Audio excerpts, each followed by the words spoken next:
En fait, j'ai toujours été attiré par la nature. Quand j'étais enfant, mes mercredis, c'était un mélange de faire des cabanes dans les bois, faire du vélo dans les chemins. Je faisais aussi beaucoup de piano et puis je dessinais un petit peu aussi.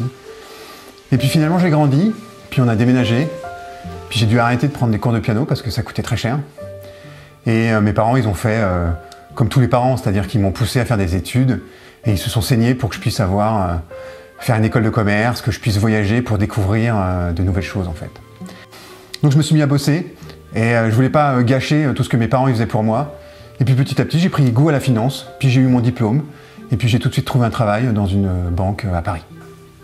Alors à l'époque, j'étais embauché pour calculer, analyser, optimiser et j'ai fait ça à fond jusqu'à mes 27 ans. Le nez dans le guidon, je fonçais quoi. Jusqu'au jour où j'ai décidé de faire un break pour un week-end et je suis allé dans le Jura et je me suis trouvé face à l'éventail. Et là, tout a changé. Alors sur le coup, j'ai pas compris pourquoi j'étais scotché devant cette immense cascade.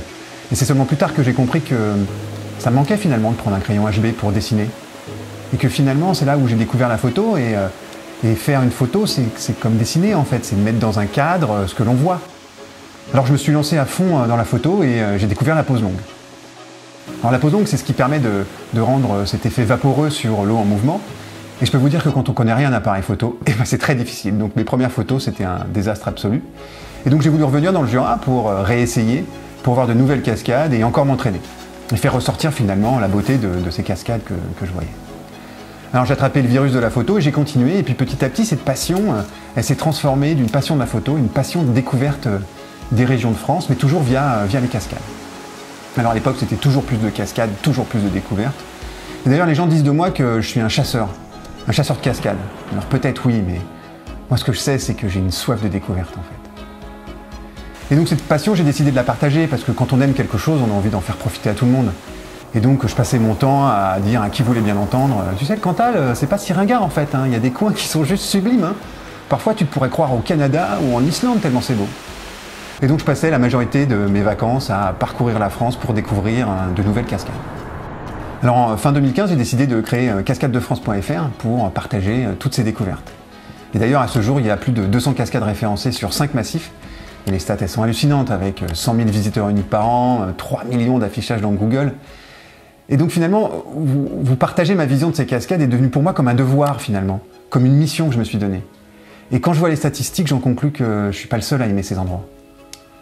Alors petit à petit, j'ai découvert aussi la vidéo. Alors au début, je pensais bêtement qu'il suffisait de poser son appareil photo et d'appuyer sur enregistrement.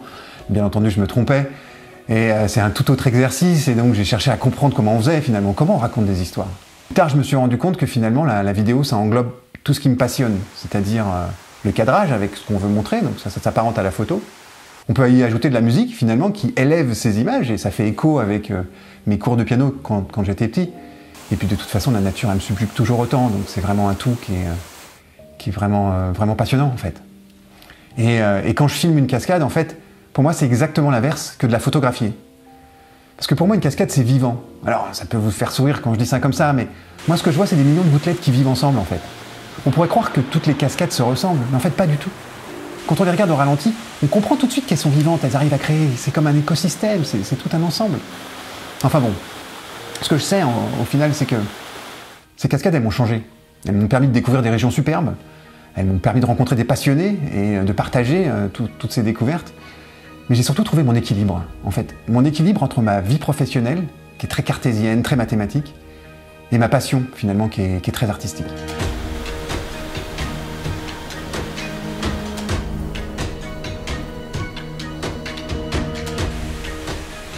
Et la curiosité, cette curiosité qui est en moi, elle me pousse toujours à découvrir de nouvelles choses. Et donc il est temps pour moi de tenter une nouvelle aventure. Et donc bientôt sortira un livre, un guide pour vous donner encore plus envie de découvrir ces merveilles. Et j'ai vraiment hâte de vous le montrer.